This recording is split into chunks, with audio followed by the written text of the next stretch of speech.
আমাদের বাসা, আমি কাকার বাসায় থাকি। হুম, হুম। কাকার বাসায় আমাদের ৩টা রুম। আমি আর আমার একটা ছোট ভাই আছে, চাচাতো ভাই আছে। আমরা থাকি এক রুমে, কাকা কাকি থাকে এক রুমে, আর একটা রুম মানে এক্সট্রা ছিল। ওই রুমে আমরা সাবলেট উঠাই একটা আপুকে আর ভাইয়াকে। হঠাৎ করে একদিন আপু কি হয়, মানে অজ্ঞান হয়ে যায়। আমরা প্যারানর্মাল ভাবে ওটাকে মানে সাধারণভাবেই নেই। তারপরে কিছুদিন পরে কি হয়, রাত্রে ঘুমায় থাকে দুজনে। দুজনে ঘুমানোর অবস্থায় হঠাৎ করে আপু চিল্লে ওঠে। চিল্লে ওঠার পরে আমরা রাতে উঠে যাই। রাতে তখন ৩টা বাজে। ৩টার সময় উঠে দেখতেছি কি যে তারা চিল্লাচিল্লি করতেছে, ভাইয়া চিল্লাচিল্লি করতেছে যে এরকম এরকম। হঠাৎ করে দেখতেছি ও আমাকে মারধর করতেছে, আমার মানে বটি নিছে, আমাকে মারবে, এরকম একটা ব্যাপার। যে আমরা ভাবছি যে তাদের স্বামী স্ত্রীর ভিতরে যে কোনো একটা কিছু হয়েছে, এই জন্য তারা এরকম করতেছে। হঠাৎ করে ৩-৪ দিন পর এরকম চলতেছে তাদের ভিতরে। আপু আর ভাইয়া তারা একদিন শুয়ে আছে। আবার এরকম রাতের ভিতরে একটা কাহিনী হয়েছে কি, ভাইয়া আপুকে মারতেছে। মারার ভিতরে হঠাৎ করে দেখতেছে যে তুমি আমার কেন মারতেছো, এইটা আবার ভাইয়াকে মানে আপু করতেছে। হঠাৎ করে আপুর গলাটা মানে চেপে ধরছে। চেপে ধরে বলতেছে যে তুই আমার অনেক জ্বালাইছস, আমি আর তোরে জ্বালাইতে দিব না। এই কথাটা বলার পরে হঠাৎ করে আপু যে ভাইয়ার চোখের দিকে তাকাইলো, দেখতেছে যে চোখ দুটো অনেক বড় হয়ে গেছে আর জিব্রাটা প্রায় বুক সমান এরকম এসে পড়ছে। চিল্লায় দরজা টরজা খুইলা তারপরে দরজা টাক দিছে। তারপর আমাদের রুমে দরজা এসে পড়ে গেছে, উপরে অজ্ঞান হয়ে গেছিলো। হুশ হওয়ার পরে যে বললো যে এরকম এরকম দেখতেছি, আমি ওর জিব্রাটা এতখানি নেমে গেছে আর চোখ দুটো অনেক বড় বড় হয়ে গেছে। তারপর তারা বাড়ির দিকে যায়, গ্রামের বাড়ি গিয়ে ফকির দেখায়। ফকির নাকি তাদেরকে বলে, বসার পরে বসে তারা ফকিরের কাছে বলে সব কিছু। বলার পরে ফকির বলতেছে এরকম এরকম, এটা খারাপ জিনের কাজ, ওরা করতেছে এই কাহিনীগুলো। তারপর ফকিরের কাছে যাওয়ার পরে ফকির যখন বলছে সব কিছু বলার পরে হঠাৎ করে ফকির বলতেছে যে তুই আমার কিছুই করতে পারবি না। আপু বলতেছে, আপুর সাথে এসে ভর করছে যে তুই আমার কিছুই করতে পারবি না। তারপর একটা হাড় বার করে ফকির। ওই হাড়টা যখন বের করে তখন হাড়টা হাতে থেকে নিয়ে হাড়টা এক হাত দিয়ে একদম গুঁড়ো গুঁড়ো করে ফেলে। তারপর ফকির অনেক মায়ের দূর করে, ফকির চলে যায়। তারপর ওখান থেকে আস্তে আস্তে তারা আবার ঢাকায় চলে আসে। তারপর দাদু আছে, তাদের দাদু বলতেছে কি যে তোমরা যদি পর্দা করো বা ৫ ওয়াক্ত নামাজ পড়ো তখন দেখবা আর তোমাদের এই সমস্যাটা হবে না। তারা ঢাকায় আসে, আবার সবাই এরকম হিজাব টিজাব পরা থাকে, আপু হিজাব থাকে, তারা নামাজ পড়ে ৫ ওয়াক্ত। আবার একদিন কি হয়েছে, রাতে গরুর গোশ নিয়ে আসছে ভাইয়া, গরু গোশ খাবে। এই অবস্থায় আপুর সামনে যে গরু গোশ দিছে, হঠাৎ করে আবার এই চিল্লাচিল্লি শুরু হয়ে গেছে, তুই আমার সামনে কেন গরু গোশ আনলি। প্লেট টিলেট ফালাই টালাই দিয়া পুরো একদম নাজে অবস্থা।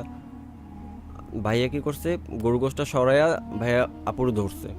আপুকে যে ধরছে, আপুকে সে রাখতে পারতেছে না। আমি গেছি, আমার কাকা গেছে, আমার কাকি গেছে, সবাই গেছি, কিন্তু আমরা সবাই ধরেও রাখতে পারতেছি না তারে। তার এত শক্তি কোথা থেকে পাইছে আমরা জীবনে কল্পনা করতে পারিনি যে একটা মানুষ এত শক্তি কিভাবে মানে কোথা থেকে পায়। যে কোনো কারণে বসায় টসে রাখছি, তারপর হাত পা বাঁধছি আমরা, বাইদা শয়ে রাখছি। এখন তার ভয়েসটা জানি কীরকম হয়ে গেছে যে একদম মানে আমরা যেভাবে কথা বলি, সে যেভাবে কথা বলে ওইভাবে তার ভয়েসটা নাই, একটা আলাদা একটা ভয়েস এসে পড়ছে। তারপরে অনেকক্ষণ পরে একটু নর্মাল হয়েছে। নর্মাল হওয়ার পর ভাইয়া বলতেছে কি আমার তো ভয় লাগতেছে, সজীব তুমি আমার রুমে আসো। আমি আবার ফ্লোরে বিছানা করে শুইছি, ভাইয়া আপু উপরে শুইছে। রাতে আমি শুয়ে রইছি, আমার গায়ে একটা খাতা ছিল, শীতের দিন তো কম্বল ছিল, কম্বলটা গায়ে দিয়ে আমি শুয়ে আছি। কিন্তু রাত্র যে সময় লাইট জ্বলতেছিল, আমি ঘুমের মতো একটু ভয় ভয় লাগতেছিল যে রাতে কি হয়েছে, এর ভিতরে আমি এই শুয়ে রয়েছি, আমার ভিতরে একটা মানে মনের ভিতরে একটা চিপ খাইছে। পরে যে আমার চোখটা একটু লাইগে আসা ধরছিল, তখন কি হইলো, আমি দেখতেছি যে আমার শরীরের উপরে কিছু একটা আসছে বা কিছু একটা বসছে, এরকম একটা কিছু। আমি যে লড়বো, লড়ার কোনো সিস্টেম নাই। আর তাকাচ্ছি কিন্তু আমি আলো দেখতে পাচ্ছি না, অন্তত লাইট জ্বলতেছে রুমের ভিতরে, কিন্তু আমি লাইট টাইট কিচ্ছু দেখতে পারতেছি না। আমার শরীরটা পুরো ভার হয়ে গেছে, এবং কি আমার গলার দিকটা আস্তে আস্তে পায়ের দিক থেকে শুরু করতে করতে উপরের দিকে অবশ হয়ে যাচ্ছে। আমি লড়তেও পারতেছি না, কোনো দিকে যে যাবো ঘাটটার কিছু নাড়াইতে পারতেছি না। ওই সময় আমি যে কোরআন তেলাওয়াত করবো, কারণ দোয়া পড়বো, আমার কিচ্ছু মনে আসতেছে না। আমি চুপচাপ, শুধু চোখ দিয়ে পানি পড়তেছে আমার। এক পর্যায়ে কীভাবে জানি খাটের সাথে আমার একটা পাও লাগে, পা লাগার পরে একটা শরীরে একটা ঝাড়া দেয়। ঝাড়া দেওয়ার পর উঠে বসি, দেখি সব কিছু লাইট টাইট জ্বলতেছে। আমি চিল্লায় আমার রুমে চলে আসি। চলে আসার পরে পরে ভাইয়া বলে যে এরকম এরকম ব্যাপার আমাদের সাথে, তাদের সাথে যে কাহিনীগুলো হয় সব কিছু বলে যে আমাদের সাথে কিছু দিন ধরে এরকম এরকম কাহিনী হইতেছে, যে তোমার আপুর সাথে রাতে হয়, কিন্তু আমরা বলি না, তোমরা ভয় পাবা এই কারণে, বা আঙ্কেল আন্টি কী ভাববে এই জন্য বলি না। তারপর আমার কাকি বলে কি যে যেহেতু এইগুলো হয় তোমরা একটা ভালো একটা মানে ফকিরের দেখাও। তারপর আবার তারা বাড়ি যায়, বাড়ি যাওয়ার পর একটা হিন্দু একটা ফকিরকে বলে, সে বলে যে যে কি বলে হিন্দুরা যে আগুন জ্বালায় রাখে ভাইয়া, ওই আগুনের একটি স্বর্ণের দিয়ে বানিয়ে দিতে হবে। তারা সেইটাই করে, কিন্তু বাড়িতে যখন যায় তাদের টোটাল ফ্যামিলিটারে আবার এরকম টর্চার করে, খাইতে দেয় না, খেতে গেলে আপনার গলার দিকে আটকা পড়ে, বমি আসা পড়ে, এবং বাথরুমে যখন যায় বাথরুমে গেলেও একজনের সাথে কিনা তখন উঠে যায়, ওই বাথরুমের ভিতরে মাথার ভিতরে টাক দেয়, আবার দরজার সামনে আসলে দরজার লগে টাক দেয়, এক একজনে যা ইচ্ছে তা নাজেহাল অবস্থা। পরবর্তীতে ওই জায়গা দিয়ে একটা ফকির দেখায়, তখন যায় তারা, যাওয়ার পরে ওই ফকির বলে যে তুমি চোখ বন্ধ করে একটা কালো কাপড় দিচ্ছে, ওখানে বসবা, বসার পরে এমন একটা জায়গায় তুমি যাবা, অনেক বাধা আসবে রাস্তায়, কিন্তু তুমি চোখ মেলবা না। তখন একজন মুরব্বী আসবে, উনি জিনের বাদশা যে, তার সামনে যাবা, তার কাছে তুমি নালিশ দিবা। তারপর ভাই আপু দুজনই বসে, কিন্তু ওখানে আপুর সাথে হয় কাহিনীটা, আপুকে নিয়ে যায়, অনেক কিছু দেখে রাস্তায়, কিন্তু সে চোখ বন্ধ করেই রাখে। যাওয়ার পরে ওই বাদশার কাছে যাওয়ার পরে বাদশার কাছে সে বিচার দেয়, বিচার দেওয়ার পরে বাদশা বলতেছে যে এই কাজগুলো কে করছে। তারপর অনেকগুলো জিন আসছে, আর যে বসা ছিল মানে সিটের উপরে, সে নাকি মানে কালো একটা পরা ছিল, পাগড়ি পরা ছিল, অনেক সুন্দর ছিল, সুন্দর চেহারা ছিল, তার কাছে সব কিছু বলছে। তারপর যাদেরকে যারা এই কাজগুলো করছে, যে জিনগুলো ডাকছে, ডাকার পরে বলছে তোমরা কেন এগুলো করতেছো, বলছে আমরা তো এগুলো করি না, কিন্তু আমাদেরকে করানো হচ্ছে। কি করাচ্ছে, তার নাকি ফুফাতো ভাই তাকে ভালোবাসতো, আপুকে বিয়ের আগে, কিন্তু আপু অন্য জায়গায়, আপু অন্য একটা ছেলেকে ভালোবাসতো, যে ভাইয়ের সাথে বিয়ে হয়েছে সেই ভাইকে বিয়ে করছে। এই জন্য টর্চার করার জন্য ওই জিনগুলা আপুকে মানে টর্চার করানোর জন্য পাঠানো হয়েছে। এক পর্যায়ে 4-5টা জিন উনি কি করছে, একটা তররাইনা নাকি ওই অবস্থায় মারছে, মারার পরে আসছে কিছু তদবির দিয়ে দিছে, তদবিরগুলো নিয়ে চলে আসছে। সেম জিনিসটা হয়েছে কি আপুর ছোট বোনের সাথে আবার এই কাহিনীগুলো হয়েছে। আপুরা এখন সুস্থ আছে, কিন্তু তার ছোট বোনের সাথে আবার এই কাহিনীটা ঘটতেছিল। এক পর্যায়ে তার বোন দেয়ালের সাথে মাথা ঠাকাইতেছিল, তারপর যা তা অবস্থা গালি দিতেছিল, পানির ভিতরে পড়ে যেতেছিল, আগুনের ভিতরে হাত দিতেছিল, এক একটা অবস্থা করতো, রাতের ভিতরে ঘুমায় থাকতো কিনা ওই অবস্থায় ওইটা একজনের গলা টিপে ধরতো, আবার একদিকে দৌড় দিত। এই কাহিনীগুলো চলতেছে। পরে একদিন কি করলো, ওই যে ভাইয়া আপু তারা তো এই কাহিনীগুলো জানে, তারপর তার বোনকে আইনা আমাদের ওই ভিতরে রাখছে, তাদের রুমের মাঝখানে, দুজনের মাঝখানে শুয়ে রাখছে। ওই অবস্থায় উঠা দুজনের গলা আবার চেপে ধরছে, চিল্লাচিল্লি করতেছে, সবাই দরজা টরজা খুইলা হাত পা বাইদা রাখছে। হাত পা বাইদা আমরা রাত্রে সবাই দোয়া দূরত পড়তেছে, আমার কাকি দোয়া দূরত পড়তেছে। তারপর তারা রাত্রে ঘুমায় না, তারা জাগনা ছিল। আমার একটা ছোট ভাই আছে, এই সামিউল নাম, ও কি করছে, ও শুয়ে আছে রাত্রে ঘুমায় রয়েছে, হুট করে ও চিল্লায় উঠছে, চিল্লায় উঠে বলে কি যে ওই যে দেখো দেখো দেয়ালের পাশে কি জানি কালো কালো দেখা যাইতেছে, কালো কালো দেখা যাচ্ছে, আমরা কিছু দেখতেছি না, কিন্তু ও দেখতেছে আর চিল্লাইতেছে, টোটাল ঘটনার ভিতরে দৌড়াদৌড়ি করতেছে, কান্নাকাটি করতেছে। ওই যে ওই কোনায় বা ওই কোনায় যদি যাওয়া হয় তখন বলে ওই কোনাতে যে কালো একটা মানুষ বলে শুধু চিল্লাইতেছে। ওরে আমরা দোয়া দুধ পুরো ফুটে দেই, তারপর একটা ফকিরের কাছে নিয়ে যাই, ওরে হুজুরে ওরে পানি পরোটা দেয়, ও খাওয়া দাওয়া করে, মানে পরে একটু ভালো হয়। একটু ভালো হওয়ার পরে সেম জিনিসটা আবার ঘটে পরের দিন রাতে। আপু বাথরুমে যায়, ভাইয়া দরজার সামনে দাঁড়ানো থাকে, তারপর বাথরুম থেকে বের হচ্ছে না, কই যেতে পারে লোকটা, এতক্ষণ হয়ে গেছে এখন পর্যন্ত বাথরুম থেকে বের হচ্ছে না। তারপর দরজা নক করে দেখে কি বাথরুমের ভিতরে অজ্ঞান হয়ে পড়ে আছে। যে ভাইয়া ধৈর্য উঠেতে গেছে আমারও ডাক দিচ্ছে, সজীব একটু আসো তো, তোমার আপু অসুস্থ হয়ে পড়ছে। যে ভাইয়া যে ধরতে গেছে আর ভাইয়ার গলাটা চেপে ধরছে, তুই আমারে অনেক জ্বালাইছস, তুই আমার সংসার ভাঙছস, তোরে আমি এই জীবনে রাখবো না, এটা কইতাছে, আর ভাইয়ার মারতাছে ওয়াশরুমের ভিতরে। আমি গেছি, কাকা গেছে, সবাই যেয়া তারে নিয়ে আসছি, এই পাশে বের করছি, বের করার পরে বসার পরে একজন ফকির ওই ফোন দিছে, উনি পরের দিন আসার পরে সব কিছু বলে যে তুমি কেন আসছো, কী কারণে আসছো। উনি বলতেছে তুই শুধু শুধু এসে কিছু করতে পারবি না, তোর যে ওস্তাদ আছে বড়, উনি আমারে পাঠাইছে। পরে এক পর্যায়ে বলতেছে তুমি কেন করতেছো এই কাহিনীগুলো একটু বলবা। তারপর বলতেছে যে ওর দাদু আছে, যে দাদু একটা কাজ করছে, যে আমি ওরে পছন্দ করতাম, যে ওরে পছন্দ করার কারণে ওরে এই কাজটা করছে, কিন্তু আমার সাথে বিয়ে দেয় নাই। এই জন্য ওর দাদু আবার আমার যে কী বলে জিনের একটা জিনকে আটকায় রাখছিল দেখা, ওদের জন্যই আমি প্রতিশোধ নিতেছি, তো ওদের এই বংশ আমি ধ্বংস করে দিব। তোদের বংশর সবার রক্ত খামু। তুমি শ্মশানে যাও, তুমি শ্মশানে যাও ওদের কাছ থেকে রক্ত খাওয়া, মাথা খাও। বলতেছে না, আমি এই বংশেরই মাথা খামু, এই বংশেরকে মানে সব শেষ করে দিমু। এক কথা দুই কথা অনেক কথাবার্তায় চলতেছে। এক পর্যায়ে কী করলো, হাতের পাশে একটা পাইছে আপনার, ওইটা কি বলে যে একটা ঢাকনা পাইছে, ওই ঢাকনাটা তুলে ফকিরের গায়ে মারছে। কপালে পরে কপাল দিয়ে রক্ত বেরোতেছিল, একদম লাজে অবস্থা, আমরা কেউ ধরে রাখতে পারতেছিলাম না।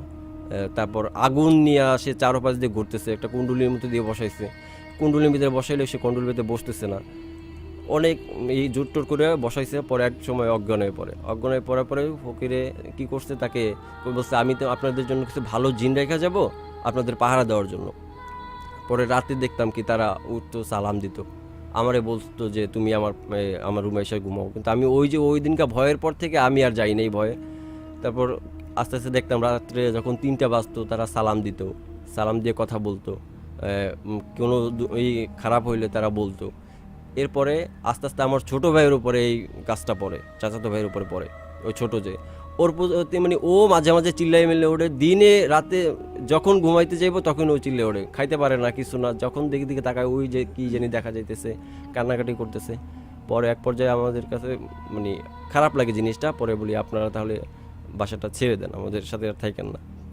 পরে আমরা আলাদা একটা বাসা নেই, বাসা নেওয়ার পরে কিন্তু তারপরেও একদিন হুট করে কি হয় যে সামিউল ঘুমায় থাকে, আমিও ঘুমায় আসি, ঘুমের ঘরে আমারে ধরে জোর করে, যে দুজন থাকি না একসাথে ঘুমাই, ঘুমের ঘরে ওইটাই আমার ধরছে গলাটা, আমার গলাটা এমনভাবে ধরছে যে আমি একটা পাতলা খাতা গায়ে দেওয়া ছিলাম, ওইটা সহ আমারে ধরছে।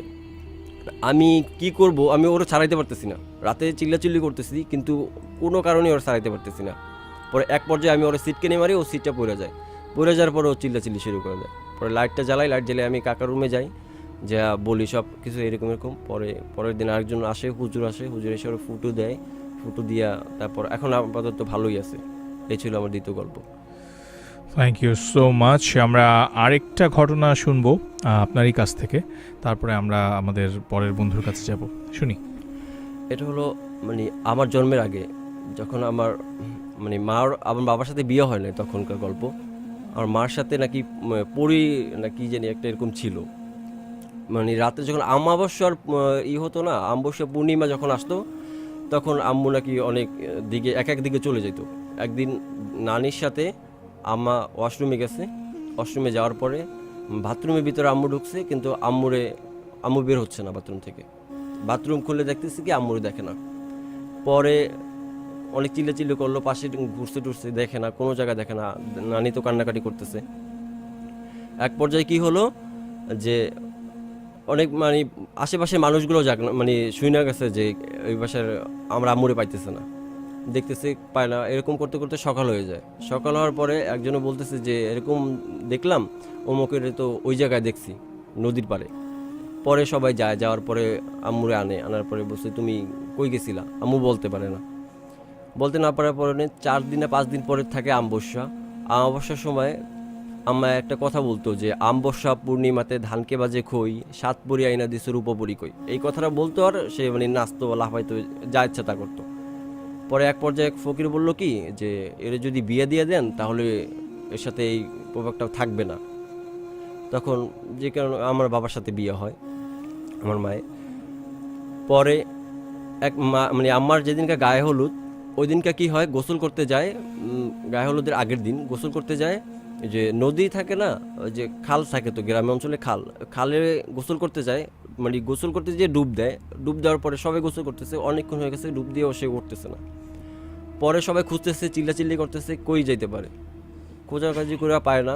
প্রায় তখন মানে 1টার পর গোসল করতে গেছে, ওই থেকে খোঁজাখুঁজি, আমারে পাওয়া যাইতেছে না। আসরের দিকে ওই যেই জায়গায় ডুব দিছে ওই জায়গা থেকে আমারে উড়েছে, ওই জায়গায় পাইছে, দেখে সাক্ষ্য ধরা, তারে উঠাইয়া আনছে, অজ্ঞান অবস্থায় ছিল। অজ্ঞান অবস্থায় থাকার পরে তারে সবাই ইটি করছে, হাত পা একদম ঠান্ডা হয়ে গেছে বরফের মতো, তেল মালিশ টেলিশ করে টুরা আম্মা হুশ হয়েছে। হুশ হওয়ার পরে সেম আর একদিন রাতে ঘুমাইছিল উপরে। গ্রাম অঞ্চলে তো আপনার কাঠের ঘর থাকে ভাইয়া, দুতলায় উপরে মানে কাঠের ঘর, ওখানে আম্মু ঘুমাইছিল। হুট করে একটা শব্দ হলো টিনের ভিতরে, শব্দ হওয়ার পরে নানু দৌড়ে গেছে, কিন্তু দৌড়ে যা দেখতেছে কি আম্মুর দেখে না। অনেক খোঁজাখুঁজি করার পরে নানু কান্নাকাটি করতেছে। পরে কি করছে, ঘন্টা দুয়েক পরে দেখতেছে আম্মুর এই যে উঠানে। পরে ওই দিনকে আম্মুর কাছে জিজ্ঞাসা করা হয়েছে যে কি হয়েছে, তারপর ফকিরের কাছে যায়। পরে আম্মু ফকিরের কাছে সব কিছু বলে যে আমারে এমন একটা জায়গায় নেওয়া হয়েছিল, অনেক ফল ফাকড়া দিছিল খাইতে, কিন্তু আমি কিছু খাই নাই, আমি কান্নাকাটি করছি যাওয়ার জন্য, আর অনেক ছিল। তারপর ওই জায়গা দিয়ে আসার পরে আমার বাবার সাথে বিয়ে হয়ে যায়। বিয়ে হওয়ার পরে যখন আমি গর্ভে ছিলাম, তখন একদিন আম্মুর মানে অনেক ব্যথা হয়। তখন বাবারা বলে যে গ্রাম অঞ্চলে তখন তো সচরাচর ডাক্তার পাওয়া যেত না, বলে যে তুমি দায় নিয়ে আসো, এরকম একটা কথা বলে। তখন আমার বাবা যায়। যাওয়ার পরে রাস্তায় দেখতেছি কি যাচ্ছে একটা বাচ্চার মতোই কেউ একটা কান্না করতেছে সাইড দিয়া, জঙ্গলের ভিতর দিয়ে যাইতেছে। তো গ্রাম অঞ্চলের ভাইয়া বাসা যেরকম হয়, যাইতেছে হুট করে একটা বাচ্চার কান্নার আওয়াজ পাইতেছে। এত রাতে এই জায়গায় কি আসতে পারে, এত এরকম কান্না করতেছে। আমার বাবা সামনে যায়।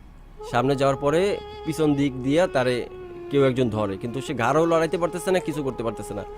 যে কে আব্বু, এরকম বারবার বলতেছে কে আপনি কে, মানে রাতে একা, আরও একটু ভয় পাইছে। বলতেছে কে, কিছু বলতেছে না। বলতেছে তুই আমার জীবন সঙ্গীকে তোর সঙ্গী করছস, তোরে বাসায় রাখবো না, তোরে মায়েরা, তারপর আমি ওরে আমার জায়গায় আমার জন্য আমার জীবনে সঙ্গী করবো, এগুলো বলতেছে। আর আব্বুর সাথে এক পর্যায়ে মানে অনেক ধস্তাধস্তি হইতেছে। মানে আব্বুরে টাইনে টাইনে খাল পাড়ে, মানে খাল আছে, খালের দিকে নিতেছে, আর আব্বু এদিকে একটা গাছ ধরা রয়েছে। এক পর্যায়ে অনেক জোরে একটা সিটকে নিয়ে মাইরা দৌড় দিছে। দৌড় দিয়া ওই বাসায় গেছে, যাইয়া তারপর বাইরে নিয়ে আসছে। টাইসা যখন আমার মানে জন্মের পরে 3 থেকে 4 দিন এরকম হয়েছে, হুট করে একদিন আমার আম্মু মানে বের হয়েছে রাস্তায় দিয়া। বের হওয়ার পরে মানে একটা মানে পিছলা খায় পড়ে যায় কাদার ভিতরে পিছলা খায় পড়ে যায়। পরে অজ্ঞান হয়ে যায়। আমরা ভাবছি যে যেমনি পড়ে গেছে, এই কারণে অসুস্থ মানুষ, এই কারণে এরকম হয়েছে। কিন্তু আরও 2-3 দিন এরকম হয়েছে। কিন্তু আমরা ভাবতেছিলাম কি এরকম যে যেহেতু অসুস্থ ছিল, এই কারণে এরকম হইতেছে। তারপর নানু আছে আমাদের, মানে পাশের বাসায় আছে, যে উনি ফকির, উনি আসার পরে বলতেছে যে এরকম ওর সাথে যে জিনিসটা ছিল, ওই জিনিসটা এখন পর্যন্ত ওর সাথে কোনো যায় নাই, এই কারণে এরকম হয় ওর সাথে। তারপরে ওই নানু অনেক ফুড দিল, দেওয়ার পরে আম্মুর অনেক তাবিজ দিছে, এখনও আছে।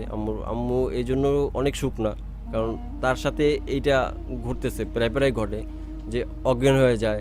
আম্মু রক্ত দেখতে পারে না, রক্ত দেখলে অজ্ঞান হয়ে যায়। এই জিনিসটা আম্মুর সাথে ঘটে, এখনও ঘটে। দেখা গেছে একদিন রাস্তা দিয়ে যাইতেছে, সন্ধ্যার সময় বের হয়েছে, কিছু একটা দেখে অজ্ঞান হয়ে যাইব বা এক জায়গায় পড়ে যাইব, এরকম আম্মুর সাথে মাঝে মাঝে হয়। এ ছিল আমার গল্প।